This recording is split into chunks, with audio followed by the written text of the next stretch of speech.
Hello guys, welcome to Fifth Generation Hobby Shop and shout out especially kay Sir Raynan. Sir, welcome to Fifth Generation Hobby Shop. Okay, this is your unit, sir. Glock 17 Gen 5. So this is the latest version.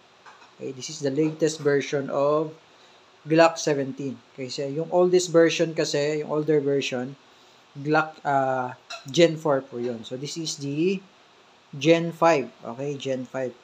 Yan, this is the Gen 5 version. Sa Gen 5 kasi, wala na siyang markings. Sa Gen 4, may markings.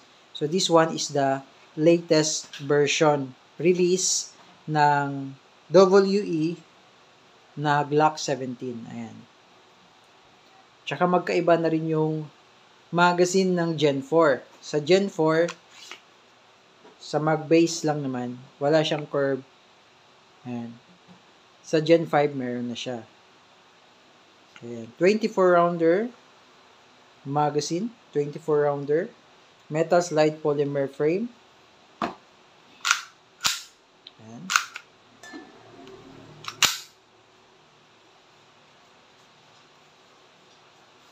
Okay. Ayan yung standard sight ng G-Series. Ayan. Okay, and then out of the box, mayroon siyang 2 box strap included. Dito po siya nilalagay. Diyan. Okay, if you want to install the box strap, kailangan tanggalin mo yung pin, sir. Yan, yung pin na yan. Kailangan remove mo yan. Then, replace mo dito para mag-lock. Okay. And this is the owner's manual, WE. This is the additional degreaser. Yan, degreaser. Order nyo po. Degreasing spray. And then, number 14. Number 14, Pop Dino. 0.30 grams, 2,500 shots. 2,500 per pack. So, this is 2 packs. Yan, 2 packs yan. Okay?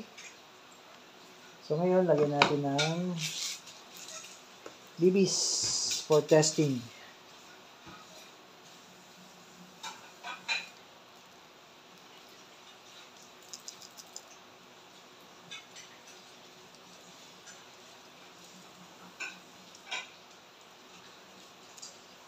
Okay, and then, lagyan natin ng gas. 3 segundo lang po. Inverted position, upside down. Okay. Yan, before tayo mag-testing, yan, papakita ko sa inyo, sir, kung gaano kaganda si Glock 17 Gen 5. Yan. Made in Taiwan. Yun. Ganda. Okay, so meron pala siyang accessory rail. Pwede kang maglagay dito, sir, ng flashlight. Yan, pwede kang maglagay ng tactical flashlight. And then, yung kanyang outer barrel, yan. Yung kanyang outer barrel, yan.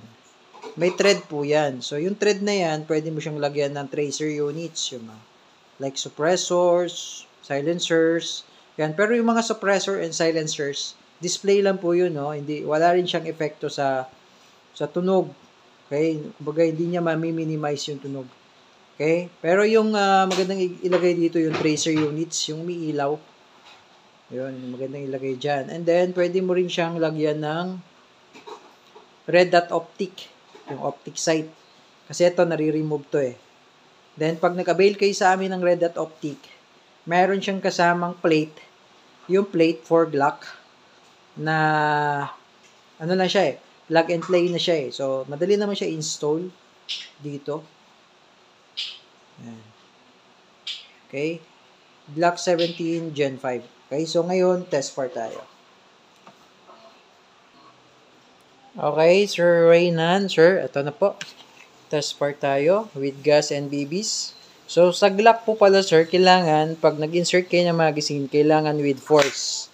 So, kailangan po with force. Kasi pag medyo mahina yan, baka hindi masyadong mag-lock, Pag pumuputok kayo, bigla na lang malaglag. Okay, ganun po si Glock. Kailangan, lakasan nyo lang po. Yan, with force po. Okay, so Glock 17, Gen 5, semi-automatic. Okay, fire test. Okay, firing.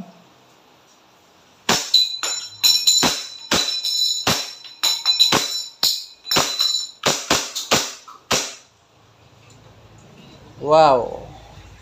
Okay, so nag-open slide, release the magazine, and then, kailangan, mas maganda, kailangan hatakin mo siya.